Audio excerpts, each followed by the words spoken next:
नमस्कार दोस्तों, electrician trade के लिए एक और प्रैक्टिस लेकर हम आपके सामने उपस्थित हैं जो कि कोई भी टेक्निकल एग्जाम दीजिए सबके लिए इंपॉर्टेंट है।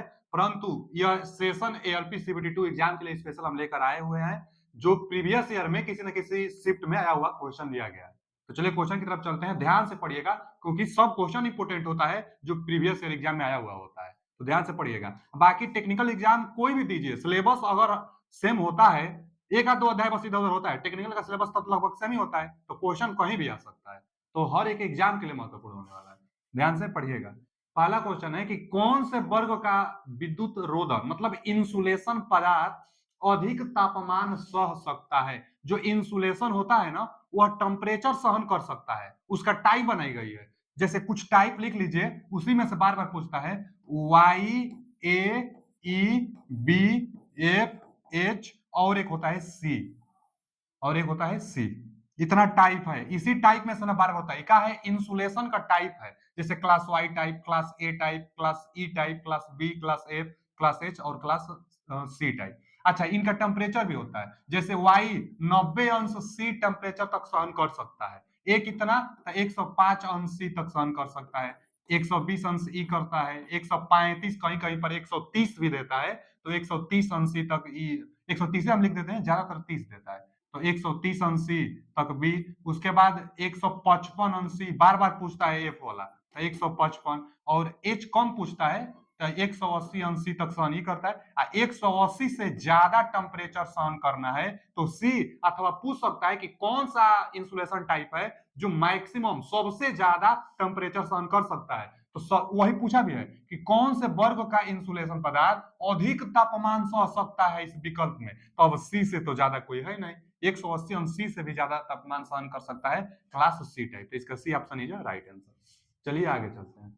अगला क्वेश्चन क्या है कि निम्नलिखित चिन्ह का बताइए। देखिए यह चिन्ह कई बार पूछ लेता है, कई बार। जैसे जो स्टेट वाइज एग्जाम होता है ना, जैसे यूपीपीसीएल, बीएसपीसीएल, एमपी के लिए आता है, पीएसपीसीएल महाराष्ट्र के लिए। तो स्टेट एग्जाम में बार बार इस चिन्ह को पूछता है। यह फ्यूज का साइन होता है, फ्यूज का। फ्यूज, अच्छा वर्टिकल दिया है, कुछ ऐसे भी बना देता है, हॉरिजॉन्टली भी, तो वही तो सेम पिक्चर है यह फ्यूज का। अब टावर का तो आप पहचानते ही होंगे ना, टावर देखते ही पता चल जाएगा टावर। पावर लाइन को काटने के लिए, काटने वाली लाइन, तो आइसोलेटर होता है चाहे सर्किट ब्रेकर होता है जो पावर लाइन को कट करे, स्विच उच होता है। तो ये तो स्विच है नहीं, सर्किट फ्यूज है। क्या है? तो जैसे यहाँ पर कार्टिज फ्यूज लिखा हुआ है, तो फ्यूज का यह फिगर है। और फ्यूज भी कई प्रकार से होता है, उसी में से एक टाइप भी दे दिया है कि कार्टिज फ्यूज। तो ठीक है, कार्टिज फ्यूज यानी फ्यूज का इमेज है, तो C option is right answer. अब नाली से जाने वाली लाइन, तो नाली से जाने वाली लाइन नहीं है, यह कार्टिज फ्यूज है। कार्टिज को जो नहीं फ्यूज कहिएगा, फ्यूज है। अब फ्यूज एक ही ऑप्शन में है, तो C option is right answer. अगला, चार सेलों को जिनमें से प्रत्येक ईएमएफ ई है। चार सेल है, अब प्रत्येक का इलेक्ट्रोमोटिव फोर्स ई है। अच्छा, एक बार पूछा था ना इलेक्ट्रोमोटिव फोर्स का मात्रक बताइए, और न्यूटन भी ऑप्शन में था। तो बहुत लोग सोचते हैं इलेक्ट्रोमोटिव फोर्स यानी फोर्स का मात्रक न्यूटन, तो न्यूटन नहीं। इलेक्ट्रोमोटिव फोर्स या बैटरी का वोल्टेज होता है जिसका मात्रक वोल्ट होता है। इलेक्ट्रोमोटिव फोर्स का मात्रक वोल्ट होता है, और प्रत्येक सेल का ईएमएफ ई दिया हुआ है, चार सेल है, श्रेणी में जोड़ा जाता है। तो इस यौगिक का प्रभावी मतलब इक्विवेलेंट ईएमएफ का मान बताइए।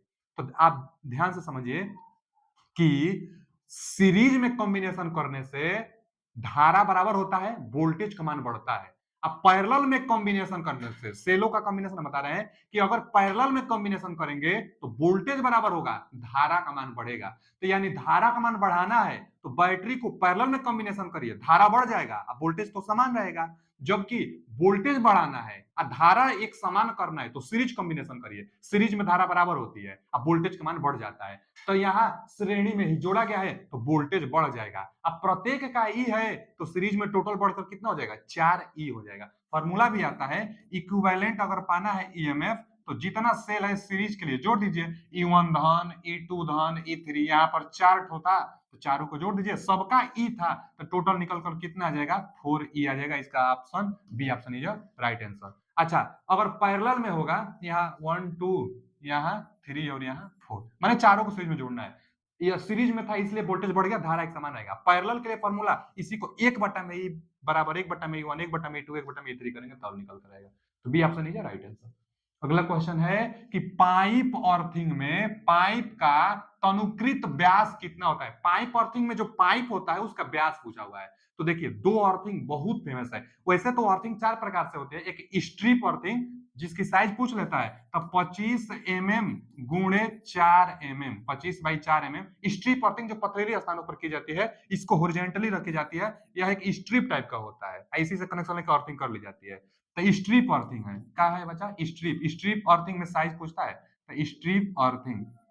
अच्छा जी, स्ट्रिप अर्थिंग है, ठीक है। और सुनिए, जो स्ट्रिप अर्थिंग के अलावा सबसे ज्यादा प्रयोग होने वाला, एक तो राड अर्थिंग होता है, जो घरों में आप राड अर्थिंग करते हैं, एक तो राड अर्थिंग होता है, नॉर्मली बालुई मिट्टी स्थानों में की जाती है। सबसे ज्यादा जो महंगा होता है, एक पाइप अर्थिंग और एक प्लेट अर्थिंग। इन दोनों में भी महंगा प्लेट अर्थिंग सबसे महंगा, और औद्योगिक स्थानों में इस अर्थिंग का प्रयोग किया जाता है, प्लेट अर्थिंग का। किसका? प्लेट अर्थिंग का। प्लेट अर्थिंग का। अच्छा, प्लेट अर्थिंग सबसे महंगा होता है, औद्योगिक स्थानों में किया जाता है। इससे इस प्लेट अर्थिंग का प्रयोग करने से अर्थ रेजिस्टेंस बहुत कम होता है, जो कि अर्थ रेजिस्टेंस बहुत कम चाहिए भी हम लोगों को। अच्छा, तो जो प्लेट होगी उसकी साइज क्या होगी? तो जो प्लेट होता है ना, आप कापर का भी ले सकते हैं, जीआई का भी ले सकते हैं। तो जो कापर का प्लेट लेंगे, कापर का, तो क्या होता है? पूछता है साइज 60 सेमी गुणे 60 सेमी गुणे, प्लेट पूरा लेंगे तो लंबाई चौड़ाई होगी तो 60/60 लंबाई चौड़ाई, कुछ मोटाई भी होगी तो कितना होगा? 3.14। कहीं कहीं एक 5 भी देता है, तो 3.14 mm। अब ध्यान से देखिए, ध्यान से कि फंसाता कहां पर है क्वेश्चन, कहां गलती होता है आपसे, कि 60 सेमी लेकिन यह मिमी में है, तो मोटाई कम है ना होगा, लंबाई गुणे चौड़ाई सेमी में होगा, लेकिन मोटाई कम होता है, तो 3.4 मिमी। यह कापर का, अगर जीआई का अगर आप प्लेट लेंगे तो ये तो सेम रहेगा, 60 सेमी गुणे 60 सेमी, लेकिन यही डबल हो जाएगा, 6.35, 6 मतलब 2 भी, 6 कुछ जो भी दे आप वही लगाइएगा, लेकिन यह भी एमएम में होना चाहिए। तो यह सेमी में, जो कि एमएम में होना चाहिए। साइज पूछता है प्लेट अर्थिंग का, सबसे महंगा होता है। और एक है पाइप, जो कि पाइप से क्वेश्चन है, तो पाइप अर्थिंग। पाइप अर्थिंग, अच्छा, ज्यादातर लोग ना घरों में, बड़े बड़े भवनों, बिल्डिंग के लिए इसका इस्तेमाल करते हैं, और पावर स्टेशन, सब स्टेशन पे इसका इस्तेमाल करते हैं। अच्छा, जो पाइप अर्थिंग होता है, यह भी अच्छा होता है, इससे भी रेजिस्टेंस कम होता है, लेकिन इसके अपेक्षा थोड़ा सस्ता होता है। जो पाइप लगाएंगे, उस पाइप की साइज पूछा हुआ है, तो पाइप की साइज 48 mm व्यास वाला होना चाहिए। अच्छा, ये दोनों अर्थिंग, प्लेट अर्थिंग और पाइप अर्थिंग, कितना अंदर धरती में रखा जाएगा? तो धरती से लेकर नीचे तक 3 मीटर टोटल गड्ढा। तो सबसे ज्यादा क्वेश्चन इन दोनों से बनता है। तो प्लेट अर्थिंग और पाइप अर्थिंग का टोटल गड्ढा कितना होता है? 3 मीटर, धरती से पूरा टोटल लेकर 3 मीटर, लेकिन लगाई कितना जाती है? तो 2.5 मीटर एकदम, मतलब 2.75 मीटर एकदम मिनिमम होना ही चाहिए। 2 मीटर, 2.75 मीटर मिनिमम होना चाहिए। जितना बोर्ड पर लिख रहे हैं, एकदम समझिए कि इंपोर्टेंट ही हम बात लिख रहे हैं, किसी ना किसी एग्जाम में आया हुआ क्वेश्चन होता है। तो 2.75 मीटर न्यूनतम गहराई होता है। अच्छा, पाइप का भी, हाँ जी, पाइप अर्थिंग का भी गहराई 2.75 मीटर होता है। अच्छा, जो पाइप लेंगे 7-8 मीटर का लेंगे, तो जो पाइप होगा ना, हम पाइप जो लेंगे कितना? अच्छा, 48 नहीं बचा, 38, 38 इसमें ऑप्शन, 48 तो इसमें ऑप्शन भी नहीं है। 38 mm, 38 mm व्यास का होता है यह जो पाइप लिया गया है ना। और नीचे आप देखेंगे ना, तो थोड़ा सा यहाँ पर आकर तिरकोना भी हो जाता है। इसमें पानी भी डालेंगे, अर्थिंग के लिए नमी चाहिए, तो होल भी किया जाता है। अब 12 mm व्यास का होल किया जाता है। कई ठो होल होता है। अब प्रत्येक होल के बीच में ना कितना दूरी होता है? तो 15 सेमी, 15 सेमी के दूर पर होल किया जाता है। होल का जो व्यास होता है कितना? 12 mm। सब कुछ पूछता है, होल का व्यास पूछा हुआ है एक बार का। अभी इस क्वेश्चन में क्या पूछा हुआ है कि पाइप अर्थिंग में पाइप का व्यास कितना होगा? इस पाइप का व्यास, तो पाइप का व्यास ही तो हम अभी बताए यहाँ पर 38 mm। इसका जवाब C option is right answer, 38 mm। Pipe का व्यास 38 mm। पूछता है कि जो पाइप में होल करते हैं कितना दूरी पर करते हैं? तो 15 सेमी की दूरी पर करते हैं। उस होल का व्यास कितना होता है? तो 12 mm होता है। क्यों किया जाता है? क्योंकि इसी से पानी ना नमी बनाए रखे। अच्छा, नमक और चारकोल 15-15 सेमी लेयर पर भी रखा जाता है, कि ताकि ज्यादा दिन तक नमी इसमें बनी रहे। यह पाइप अर्थिंग था। इसी तरह एकदम सेम प्रोसेस प्लेट अर्थिंग का भी होता है। प्लेट को वर्टिकली रखा जाता है, और प्लेट में भी नमक और चारकोल का 15-15 सेमी का लेयर बनाकर अर्थिंग की जाती है, जिससे नमी बनी रहती है, रेजिस्टेंस अर्थ का बहुत कम होता है। C option is right answer, pipe earthing का व्यास पूछा हुआ था। चलिए आगे चलते हैं। अगला क्वेश्चन है जीनर डायोड। अच्छा, जीनर डायोड का सदैव रिक्त स्थान अवस्था में संयोजित किया जाता है। एकदम दिमाग में फिट कर लीजिए, आया हुआ क्वेश्चन है कि जो जीनर डायोड होता है, रिवर्स बायस में प्रयोग किया जाता है। अच्छा, इसीलिए इसको एक और नाम से ना ब्रेकडाउन डायोड के नाम से भी इसको जानते हैं कि ब्रेकडाउन डायोड, चाहे ब्रेकडाउन जीनर डायोड बार बार देता है। अब ब्रेकडाउन में रिवर्स बायस होता है, इसलिए जीनर डायोड हमेशा रिवर्स बायस में यूज किया जाता है। तो reverse bias B option is right answer. अच्छा, इसका उपयोग किस लिए करते हैं? तो वोल्टेज रेगुलेशन में, छोटे छोटे वोल्टेज रेगुलेशन के रूप में जीनर डायोड का हम लोग प्रयोग करते हैं, या एक कांस्टेंट वोल्टेज भी आउटपुट पर देता है। कांस्टेंट वोल्टेज आउटपुट पर देता है, वेरिएबल इनपुट का आउटपुट कांस्टेंट में बदलता है। जेनर डायोड रिवर्स बायस में प्रयोग करते हैं, ब्रेकडाउन डायोड भी इसको कहते हैं। तो B option is right answer. अगला क्वेश्चन क्या है कि पीएलसी से तात्पर्य क्या है? ओहो, पीएलसी स्काडा आज के क्षेत्र में इतना इसका ज्यादा प्रयोग किया जा रहा है औद्योगिक क्षेत्र में कि पूछिए मत। अच्छा, कैसे? तो जितना ऑटोमेशन हो रहा है ना कंपनी में, बहुत सारी ऐसी मशीन है कि जो सिस्टम, बस एक आदमी कोई सिस्टम पे बैठ जाएगा और वहीं से पूरा मशीन को चला देगा। तो जो ऑटोमेशन हो रहा है ना, जो मशीन, वो पीएलसी स्काडा से हो रहा है। पीएलसी से इसका प्रयोग कहां कर किया जाता है? तो औद्योगिक क्षेत्रों में, कंपनियों में ऑटोमेशन के रूप में। ऑटोमेशन मतलब जो मशीन अपने आप काम करने लगती है, जैसे रोबोटिक्स होता है, सब ऑटोमेशन होता है, तो उसमें प्रोग्रामिंग की जाती है। अब प्रोग्रामिंग पीएलसी के द्वारा ही की जाती है। इसका फुल फॉर्म भी होता है प्रोग्रामेबल लॉजिक कंट्रोलर। इसके द्वारा इसी की सहायता से प्रोग्राम किया जाता है, जिससे मशीन ऑटोमेटिक चलती है। प्रोग्रामेबल लॉजिक कंट्रोलर कई बार पूछता है। पीएलसी स्काडा दो भाग होते हैं, आज के क्षेत्र में बहुत बड़ा ये हो गया है। इसका फुल फॉर्म पूछा था, प्रोग्रामेबल लॉजिक कंट्रोलर होना चाहिए। गलत, ये प्रोग्राम दिया है, प्रोग्रामेबल लॉजिक कंट्रोलर एकदम सही है, कंट्रोल करता है, मशीन चलती है। इसका C option is right answer. चलिए अगला क्वेश्चन क्या है? अगला क्वेश्चन है कि डेसिमल संख्या, एएलपी सीबीडी2 का एग्जाम देने वाले हैं, तो आप डिजिटल नंबर वाला देख लीजिएगा, बाइनरी से हेक्सा में, डेसिमल से बाइनरी में, हेक्साडेसिमल को बाइनरी में, ऑक्टल में कन्वर्ट करना। ये क्वेश्चन जरूर बनता है, ज्यादातर डेसिमल को बाइनरी में बनवा लेता है। तो दो से, डेसिमल संख्या में दो से आप भाग देते जाएंगे, आसानी से निकल जाएगी। नहीं तो एक हम ट्रिक बता रहे हैं। डेसिमल संख्या 78 है, बाइनरी में बताइए आप। तो ट्रिक यही है ना, बस डेसिमल से बाइनरी करने के लिए कि आप एक लिखिए और डबल करते जाइए। एक के बाद डबल दो, दो का डबल 4, 8, 16, 32, 64, इसी तरह आगे बढ़ते जाइए, जितना चाहिए आपको उतना तक डबल बस करते जाना है। अब जो डेसिमल नंबर रहेगा, कौन सा अंक लेने पर वह नंबर बन जा रहा है। जैसे 78 बनाना है तो हम तो एक 64 लेंगे ही लेंगे, जिसको लेना है उसको एक कर दीजिए। हम 64 लेंगे क्योंकि 78 बनाना है, एक 64 ले लेंगे। और क्या जोड़ दे? 4 एक जोड़ दे, 4 जोड़ देंगे तो 64 और 4 68 हो जाएगा। अभी 10 चाहिए हमको, तो एक 8 ले लेते हैं, एक 2 ले लेते हैं। 8 2 10, ये 4 64, ये 68 था और 10 78 हो गया। अब जो बच गया ना, उसके सामने जीरो, या बच गया इसके सामने जीरो। जीरो का मतलब इसको हम नहीं ले रहे हैं। बाइनरी संख्या में 1 का मतलब हाई और 0 का मतलब लो, चाहे 0 का मतलब फॉल्स और 1 का मतलब ट्रू। 1 का मतलब ट्रू, मैंने वही लिया गया है, तब 78 बनेगा। तो इसके सामने जीरो, इसके सामने जीरो, ये तो एक लिया गया है, इसके सामने जीरो, तो यही संख्या होगा बाइनरी में 78। तो 1 2 0, 1 2 0 और 1 1 1 0, पहला ही ऑप्शन मर्ज हो गया। तो इसका ए ऑप्शन है राइट आंसर। कोई भी रहेगा बना लीजिएगा। अब बाइनरी देगा तो फिर उल्टा क्रम कर लीजिएगा। बाइनरी नंबर दिया रहेगा तो 1 2 4 8 16 32 64 लिख लीजिएगा, और जहां चाहिए कि उसको जोड़ दीजिएगा, वही डेसिमल में कन्वर्ट हो जाएगा। चलिए आगे चलते हैं। अगला क्वेश्चन है, भारतीय विद्युत नियम 1956 के अनुसार, हाँ 1956 में एक भारतीय इलेक्ट्रिसिटी रूल दिया गया था, उसी के अनुसार ओवरहेड लाइनों में सबसे निचले चालक की भूमि से, सबसे निचले चालक की भूमि से, सबसे नीचे, पहले ओवरहेड लाइन है तो सबसे निचला जो चालक तार होगा उससे, और भूमि, तो चालक और भूमि के बीच की ऊंचाई को क्या कहते हैं? तो पहले तो क्लियरेंस कहते हैं। इलेक्ट्रिसिटी में किस नंबर में दिखाया गया है? कौन सा रूल में? तो रूल नंबर 77 में। अर्थिंग अध्याय थ्योरी हम पढ़ाए हैं, उसी अर्थिंग अध्याय में इलेक्ट्रिसिटी रूल जो इंपोर्टेंट है उसको हम बताए हैं आपको। जैसे कोई बार पूछ लेता है ना, 48, रूल नंबर 48 किससे संबंधित है? तो लीकेज धारा से संबंधित है। रूल नंबर 48 लीकेज धारा से, और 1/5000 फुल लोड करंट का 1/5000 से अगर ज्यादा लीकेज करंट हुआ तो आप पर कार्रवाई की जा सकती है। तो पूछता है कि लीकेज करंट किससे ज्यादा नहीं होना चाहिए? तो 1/5000 फुल लोड का 1/5000 से ज्यादा नहीं होना चाहिए। लीकेज करंट संबंधी रूल नंबर 48 में बताई गई है। अच्छा, ऊर्जा चोरी संबंधी किसमें? तो रूल नंबर 39 में बताई गई है। रूल नंबर 38 बहुत पूछ लेता है, तो जो वोल्टेज रेटेड वोल्टेज होता है, वोल्टेज रेटेड वोल्टेज से संबंधित है।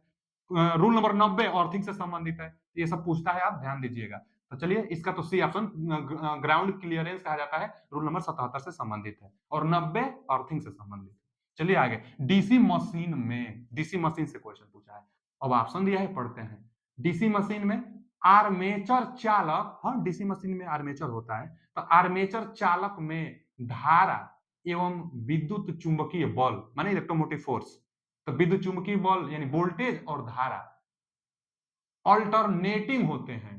तो हाँ जी, आर्मेचर में अल्टरनेटिंग होता है क्योंकि आर्मेचर पार्ट रोटेट करता है और रोटेटिंग पार्ट में हमेशा साइनासोइडल वेव बनता है। तो अल्टरनेटिंग, वही तो साइनासोइडल हुआ, अल्टरनेटिंग मतलब बदलते हुए यानी साइनासोइडल नेचर का। तो अल्टरनेटिंग होते हैं, एकदम सही बोला है, आर्मेचर में धारा और वोल्टेज अल्टरनेटिंग होते हैं, जबकि टर्मिनल पर वे एक डीसी होते हैं। एक डीसी का मतलब डीसी समझ लीजिए, क्योंकि जो डीसी करंट होता है वह एक ही दिशा में होता है, चाहे डीसी जो वोल्टेज होता है कांस्टेंट होता है, एक ही दिशा में फ्लो होता है, और जबकि अल्टरनेटिंग दोनों दिशाओं में फ्लो होता है। तो एक पहला ही ऑप्शन सही है, डीसी मशीन में पहला ही ऑप्शन सही है, क्योंकि आर्मेचर रोटेटिंग पार्ट होता है तो उसमें होता है एसी, टर्मिनल पर आपको मिलता है डीसी, मतलब एक डीसी में।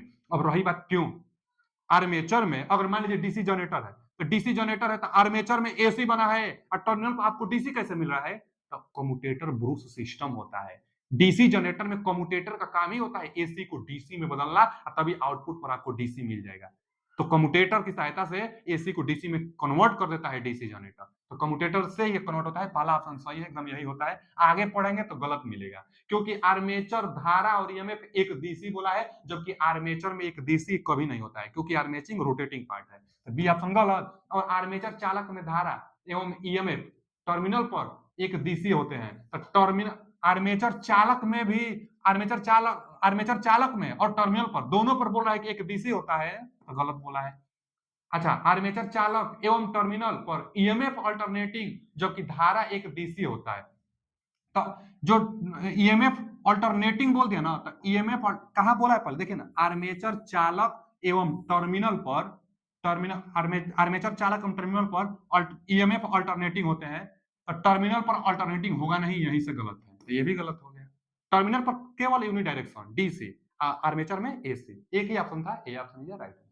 अगला क्वेश्चन क्या है कि श्रेणी कुंडली डीसी मोटर की स्पीड बताइए, मतलब स्पीड से संबंधित है। तो श्रेणी मोटर, पहले सीरीज मोटर के नाम से एकदम दिमाग में खनक से खनकना चाहिए कि जो सीरीज मोटर होता है, सीरीज मोटर नो लोड पर ऑपरेट नहीं किया जाता है। क्यों? क्योंकि नो लोड पर इसका स्पीड बहुत ज्यादा हो जाएगी ना, तो नो लोड पर स्पीड नहीं किया जाता है। सीरीज मोटर का स्टार्टिंग टार्क बहुत ज्यादा होता है। अच्छा, जो सीरीज मोटर के लिए टार्क का फॉर्मूला होता है, पहले तो टार्क का फॉर्मूला फाई आई होता है, फ्लक्स शुरुआती दौर में आर्मेचर करंट के अनुक्रमानुपाती होता है, इसलिए स्टार्टिंग टार्क आर्मेचर धारा के वर्ग के अनुक्रमानुपाती, आर्मेचर धारा के वर्ग के अनुक्रमानुपाती टार्क, स्टार्टिंग में आर्मेचर करंट ज्यादा इसलिए टार्क भी ज्यादा होता है, तो सीरीज का टार्क ज्यादा इसलिए ट्रैक्शन में प्रयोग किया जाता है सीरीज मोटर का।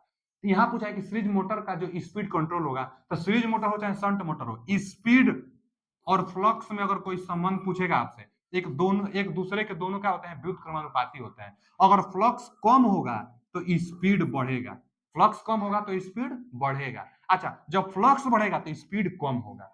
चलिए, श्रेणी मोटर में स्पीड से है, यानी यही वाला फॉर्मूला काम करेगा। टार्क से होता तब ये, स्पीड से पूछता है तो ये फॉर्मूला काम करेगा। शंट फील्ड रेगुलेटर द्वारा नियंत्रित की जा सकती है। शंट फील्ड से शंट मशीन में, ये तो गलत है, शंट इसमें होता ही नहीं है। फिर आगे बी ऑप्शन दिया है कि डाइवर्टर द्वारा नियंत्रित नहीं की जा सकती है। अब देखो, डाइवर्टर द्वारा तो इसका किया जाता है ना, फ्लक्स को कम करके स्पीड बढ़ाई जाती है, तो डाइवर्टर द्वारा किया जाता है, यहाँ बोल दिया डाइवर्टर द्वारा नहीं की जाती है, तो ये भी गलत हो गया। जो सीरीज मोटर होता है, डाइवर्टर द्वारा स्पीड कंट्रोल किया जाता है। चलिए आगे, ये गलत बोल दिया। फ्लक्स के घटने के साथ बढ़ती है, एकदम सही बोला है, फ्लक्स के घटने के साथ स्पीड बढ़ता है, C option is right answer. Flux के घटने के साथ स्पीड बढ़ता है, सी ऑप्शन सही है। आर्मेचर परिपथ के प्रतिरोध में वृद्धि के साथ बढ़ती है। अब आर्मेचर जो परिपथ में प्रतिरोध वृद्धि के साथ बढ़ेगी नहीं घटेगी, तो ये भी गलत बोल दिया, यानी एक ही ऑप्शन सही होगा, C option is right answer. चलिए आगे चलते हैं। अगला क्वेश्चन, ट्रांसफार्मर की कोर के निर्माण के लिए सबसे प्रयुक्त सामग्री है। जो ट्रांसफार्मर का कोर होता है, तो निर्माण के लिए सबसे प्रयुक्त सामग्री है ना, कोर के निर्माण के लिए, तो कोर के निर्माण के लिए कोल्ड रोल्ड ग्रेन ओरिएंटेड होता है। कास्ट स्टील तो होगा नहीं, कास्ट स्टील का तो योक बनाई जाती है, तो ये गलत है। फिर हार्ट रोल्ड नहीं, कोल्ड रोल्ड, देखिए यहाँ दिया है cold rolled grain oriented steel, एकदम सही है। CRGO बचा, CRGO। कई बार पूछता है सीआरजीओ का फुल फॉर्म बताइए।